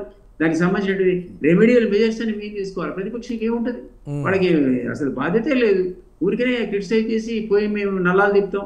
ఆగస్ట్ ఏంటంటే అది వాళ్ళ టైంలో జరిగినటువంటి రూపాలని వాళ్ళు ఆ మాత్రం కూడా గ్రహించి ఓపిక పట్టకపోతే ఇప్పుడున్నటువంటి సేఫ్టీ మెజర్స్ ఏంటో మేం చేస్తాం కానీ వాళ్ళు కాదు కదా. మిత్రుడు అన్నట్టు వెంకటరెడ్డి గారు అన్నట్టుగా ఆ డ్యామ్ సెక్యూరిటీ రిపోర్ట్ మరి వాళ్ళు డెఫినెట్గా కేంద్ర ప్రభుత్వం ఇస్తారు, ఇక్కడ మాకు కూడా కాపీ మార్క్ చేస్తారు. లేకపోతే వీళ్ళకి అవగాహన అంచనా వచ్చి ఉండేది కాదు. మీరంటే ఎంక్వైరీలు అన్ని సాగుతున్నాయి, అది ఏ ఎంక్వైరీ అయినా కానీ దీని మీద ఒక జస్టిస్ వేశారు, తర్వాత ఇంజనీర్స్తో ఒక టెక్నికల్ టీమ్ వేశారు, వాళ్ళ రిపోర్ట్ తీసుకున్నారు, దీన్ని ఎట్లా రిపేర్. అందుకనే దీన్ని సంపూర్ణంగా వినియోగంలో తీసుకున్నామంటే 1,00,000 కోట్లు కావాలన్నాడు. 1,00,000 కోట్లు అంటే ఏంటండి? రైతులకు మేము మొత్తం పెట్టింది 72,000 కోట్లు, దానికంటే 1.5 times పెట్టాలి మనం. ఎట్లా ఎక్కడి నుంచి తేవాలి? మళ్ళీ ఇవన్నీ ప్రాబ్లమ్స్ ఉన్నాయి. ఈ ప్రాబ్లమ్స్ అనేది అది విపక్షానికి ఉండవు, వాళ్ళు ఊరికే సమస్య చిన్నది కాంగ్రెస్ పార్టీ కావాలనే భూతద్దంలో పెట్టి చూస్తుంది అనేటువంటి మాట కూడా చెప్పారు. ఒక్క చోట ఒక చిన్న సమస్య మీరు తయారు చేసిన రిపోర్ట్లు కావు కదా, అది మీరే అంటారు కదా టెక్నికల్ టీం బయట నుంచి వచ్చిందని. బీజేపీ తెప్పించుకున్న టీం, అసలు బీజేపీ రెడ్డి గారిని వాళ్ళ డ్యామ్ సేఫ్టీ అథారిటీ నుంచి కాపీ తెప్పించుకోమనండి, అదే సీక్రెట్ డాక్యుమెంట్ కాదు. కాబట్టి బీజేపీ కేంద్రంలో కానీ వాళ్ళు పాపం ఇంటర్ఫియర్ కాలేరు. అన్లెస్ స్టేట్ గవర్నమెంట్ ఆస్క్స్ మీరంటే ఆ పెద్దన్న పాత్ర పోషించచ్చు కదా, అంటే సాధ్యపడదు ఫెడరల్ స్ట్రక్చర్ లో.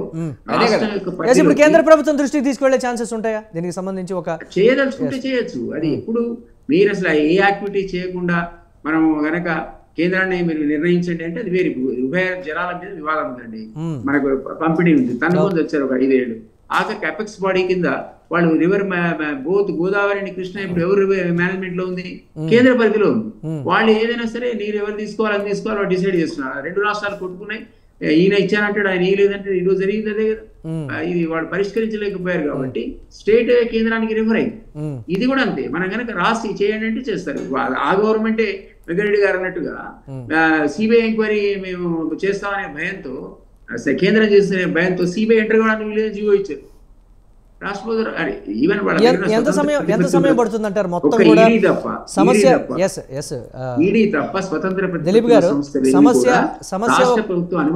రాలేవు.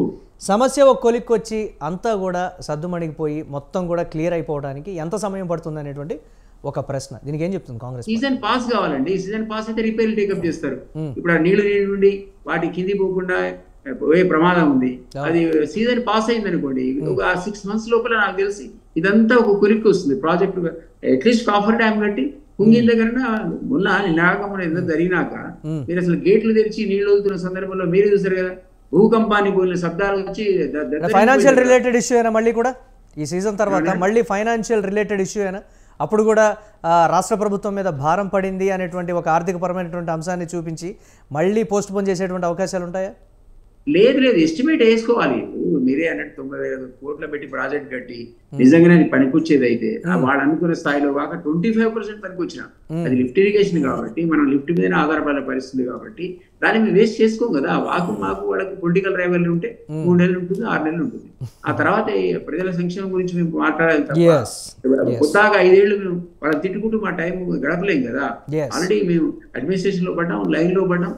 మా గొడవ ఏంటో, మా పద్ధతి ఏంటో, మా పని ఏంటో మేము చేసుకుంటాం తప్ప వాళ్ళంటే ప్రతి చిన్న కారణాన్ని లేపి దాని ఏదో పొలిటికల్ మైలేజ్ కోసం ఇది చేస్తున్నాం బెదిరించడమే తప్ప వాళ్ళు నిజంగా బాధ్యతాయుతమైన ప్రతిపక్షంగా. What about the BRS dead line అంటే ఏం చెప్తుంది కాంగ్రెస్ పార్టీ ఫైనల్ గా?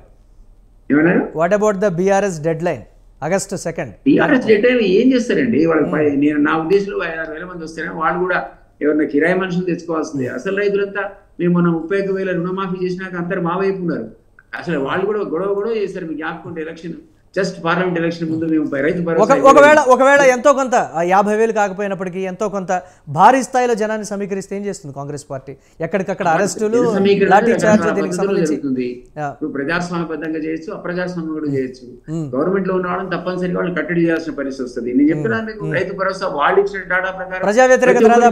అప్పుడు ప్రజా వ్యతిరేకత రాదా? ఒక్క నిమిషం మీ రైతు భరోసా కూడా వాళ్ళు ఇచ్చిన డాటా ప్రకారమే 100% వేసాం. నిన్న రుణమాఫీ కూడా వాళ్ళు ఇచ్చిన డాటా ప్రకారమే మొత్తం 100% వేసాం. అంటే ఒక కుటుంబానికి యూనిట్ కింద తీసుకొని వేసాం. డాటా అంతా వాళ్ళదే. కొత్తగా మేము కలెక్ట్ చేసిన డాటానికి స్ట్రీమ్ లైన్ చేయలేదు, దానికి మేము కంప్యూటరైజ్ పూర్తి కాలేదు. ఇంకా ఒక 2 నెలలకు కానీ మాకు కొరికి రావు. అందుకనే పాత పద్ధతిలోనే మీరు వాడికి రాలేదు ఇప్పుడు మాట్లాడలేదు వాళ్ళు. ఎందుకంటే వాళ్ళ లిస్టే, మరి కొత్త లిస్టులు లేవు. రైతు భరోసా వేసిన వాళ్ళ లిస్టే, రైతు రుణమాఫీ చేసిన వాళ్ళ లిస్టే. Yes. అదనంగా మీరు 8 Right. లక్షల మంది Yes, కార్డు మాట్లాడదాం. నిర్ణయించిన సందర్భంలో Yes. అది సివిల్ సప్లైస్ డిపార్ట్మెంట్ దగ్గర Yes, ఉంది. చూద్దాం. రేపు క్యాబినెట్ నిర్ణయం తీసుకుంటే మొత్తం మీద civil supplies బీఆర్ఎస్ department ద్వారా బీఆర్ఎస్ అయితే చాలా సీరియస్ అంటారా, లేకపోతే గట్టిగా ఉద్యమం చేయాలనేటువంటి రీతి అంటారా, లేకపోతే మళ్ళీ ప్రజల్లోకి బలంగా బీఆర్ఎస్ అంటే ఏంటి అని చూపించేటువంటి ప్రయత్నమా? చూద్దాం దీనికి సంబంధించి. రైట్, విజయారాయ్ గారు ఎలా చూడాలంటారు దీనికి సంబంధించి? ప్రజల్లో ఉన్నటువంటి వ్యతిరేకతను మేము చూపిస్తున్నామని చెప్పేటువంటి ప్రయత్నమా, లేకపోతే ప్రజల్లో ఒక వ్యతిరేకతని క్రియేట్ చేసి దాన్ని బయటికి చూపించేటువంటి ప్రయత్నం, ఎలా చూడాలి దీన్ని? ఒక మాట అండి, లేని దాన్ని సృష్టించి ప్రభుత్వాన్ని తెచ్చుకున్నది కాంగ్రెస్. అక్కడ ఏం లేదు పంచాయతీ. అందుకే మేము మరో పోరాటానికి సిద్ధమవుతున్నామని దాదాపు 60 డిబేట్ల నుండి చెప్తా ఉన్నాము. వీళ్ళంతా అబద్ధపు వాళ్ళు ప్రపంచంలో ఎక్కడ లేకుండొచ్చు. ఆడ అసలు పంచాయతీ లేదు, పంచాయతీ లేని దాన్ని పంచాయతీ ఉందని క్రియేట్ చేసి జనాలను రియాక్ట్ చేసి వాళ్ళతో ఓట్లు వేయించుకున్నారు. మీరు చెప్పండి, సెంట్రల్ వాటర్ కమిషన్ ఉంది, సెంట్రల్ వాటర్ కమిషన్ అనుమతి లేదు, ఎన్జిటి పర్మిషన్ లేదు. దిలీప్ గారు మ్యూట్ లో ఉండండి please, me voice. Please. Central water commission permission లేని అక్కడ డ్యామ్ కట్టినావా? ఏందండి నాకు రాష్ట్రాల పరిధిలో ఉంది, ఫెడరల్ స్ట్రక్చర్లో కేంద్ర ప్రభుత్వాలు జోక్యం చేసుకునేటువంటి ఇది ఉండదు. ఇచ్చినటువంటి పర్మిషన్ ఒకటి, సజెషన్ ద్వారా కట్టినటువంటి స్ట్రక్చర్ ఒకటి అనేది కూడా క్లియర్గా చెప్తాను. ఇప్పుడు నేనేమంటున్నా, సరే దాన్ని కూలగొట్టండి. మీకు దమ్ము ధైర్యం ఉంటే కేసీఆర్ కట్టిన 3 బ్యారేజీలను కూలగొట్టాలి. కాళేశ్వరంను మొత్తం ప్రాజెక్టును కూలగొట్టేసి పొలిటికల్ బెనిఫిట్ ఆలోచిస్తున్నారు. వినండి, పాలమూరు రంగారెడ్డి జిల్లా ఏదైతే పాతది రాజశేఖర రెడ్డి గారు ఏదైతే క్రియేట్ చేసిండ్రో కాంగ్రెస్ గవర్నమెంట్ లో, పాతదాన్ని ఇంప్లిమెంటేషన్ చేసిండో దాన్ని మళ్ళీ పునరావృతం చెయ్యండి. ఎవరు వద్దన్నారు? మీకు దమ్ముంటే చేయండి. అరే అసలు మొత్తము ఈ సాక్ష్యానికి నిలబడినటువంటి మీరు మాటలు మాట్లాడితే మేమేం చేయాలి? అందుకోసం మేమేమంటున్నామంటే, ఇప్పుడు 50,000 మందిని తీసుకుపోతామంటే మీకెందుకు అది అవుతుందండి? ఎందుకు భయపడుతున్నారు? వాళ్ళు చెక్ చేయని, జనాలు చెక్ చేయని, జనాలకు పర్మిషన్ ఇవ్వలేదని చట్టాన్ని చేతిలోకి తీసుకుంటుందా? చట్టానికి ఎట్లా? చట్టాన్ని చేతిలోకి ప్రజలే కదా, చట్టమంటే ప్రజలే కదా. ఒక మంత్రి దానికి సంబంధించి క్లియర్ కట్గా ప్రెస్ మీట్ పెట్టి నీళ్లు లిఫ్ట్ చేసి కానీ మనం ఏదైనా చేయిస్తే ఊర్లు మునిగిపోతాయి అని అంటే ప్రజల అధికారంలో ఉన్నప్పుడు మంత్రి కామెంట్ చేస్తే దాన్ని ప్రజలు ఆ విధంగానే యాక్సెప్ట్ చేస్తారు. ఒకవేళ మీరు నిజం చెప్పినా కానీ అది పొలిటికల్ యాంగిల్లోనే కన్వర్ట్ అయ్యేటువంటి ఛాన్సెస్ అయితే ఉన్నాయి. చూద్దాం నిజంగా బీఆర్ఎస్ చెప్పినట్టుగా 50,000 మంది రైతుల, లేకపోతే కాంగ్రెస్ పార్టీ చెప్తున్నట్టుగా వాళ్ళే కిరాయి వాళ్ళని తీసుకొని వచ్చి వాళ్ళు చేసేటువంటి పరిస్థితులు ఉంటాయి. చట్టాన్ని చేతుల్లోకి తీసుకుంటే మాత్రం చట్టం తన పని తాను చేసుకుపో. తొందరగా వెంకటరెడ్డి గారు దేశం యొక్క డబ్బునన్ని, అన్ని రాష్ట్రాల డబ్బును తీసుకుపోయి అదానీ అంబానీలుగా అది వేరే టాపిక్ ప్లీజ్. మోదీ గారు గుజరాత్ నింపుతా ఉన్నాడు. మన డబ్బును తీసుకుపోయి ఆడ చేస్తా ఉంటే మరి మోసం ఎవరు చేసిరండి? దొంగతనం ఎవరు చేసిరండి? కేసీఆర్ గారు దొంగతనం చేసిరా? కేసీఆర్ గారు మోసం చేసిరా? ఏం చేసిర్రు? మీరు మాట్లాడేటప్పుడు జాగ్రత్తగా మాట్లాడాలి. ఎందుకంటే మీరు ఒక తెలంగాణ బిడ్డగా మాట్లాడాలని 100 సార్లు చెప్పాను నేను. మీరు బీజేపీ వ్యక్తిగా మాట్లాడొద్దు. తెలంగాణ బిడ్డ బీజేపీ వ్యక్తిగా మాట్లాడండి, దాన్ని యాక్సెప్ట్ చేస్తాం. ప్రజల విషయంలో ప్రజలకు ఉపయోగపడే దాని విషయంలో, ప్రజల సొమ్ము విషయంలో మాత్రం చాలా జాగ్రత్తగా. 8 మంది ఎంపీలను తీసుకుపోయారు. ఒక నిమిషం వెంకటరెడ్డి గారు ప్లీజ్. ప్రజల విషయంలో ప్రజాధనాన్ని వృధా చేసేటువంటి అంశంలో కావచ్చు, ఇటు ప్రభుత్వాలు ప్రతిపక్షాలు కూడా ఆలోచించాల్సినటువంటి పరిస్థితి అయితే ఉంది. 50,000 మంది రైతులతో మేము ఆగస్టు 2వ తారీఖు అక్కడికి వెళ్ళి కాళేశ్వరం డ్యామ్ వద్దకు వెళ్ళి మేము నీరు విడుదల చేస్తామనేటువంటి మాట అయితే చెప్తూ ఉన్నారు. నిజంగా దానికి సంబంధించి చట్టాన్ని చేతుల్లోకి తీసుకుంటే మాత్రం ప్రభుత్వం చేయాల్సినటువంటి పని అయితే ప్రభుత్వం చేస్తుంది. ఇంజనీరింగ్ నిపుణుల ఆధ్వర్యంలోనే మేము ఒక రిపోర్టును తయారు చేసి మేము ఈ విధంగా ప్రెస్ మీట్ పెట్టి మాట్లాడుతున్నామని ఉత్తమ్ కుమార్ రెడ్డి అయితే చెప్పినటువంటి మాట. దేన్ని బిలీవ్ చేయాలి, ఏ విధంగా ముందుకు వెళ్ళాలనే దానికి సంబంధించి రాబోయే రోజుల్లో మాత్రం ఆగస్టు 2వ తారీఖు కంప్లీట్గా పొలిటికల్ స్ట్రక్చర్, పొలిటికల్ టర్న్ తీసుకునేటువంటి ఒక రాజకీయ వేడి వాతావరణం అయితే రాష్ట్రంలో ఉండేటువంటి పరిస్థితి ఉంది. ఇది వాళ్ళ బిగ్ టాక్. కీప్ వాచింగ్ స్వతంత్ర.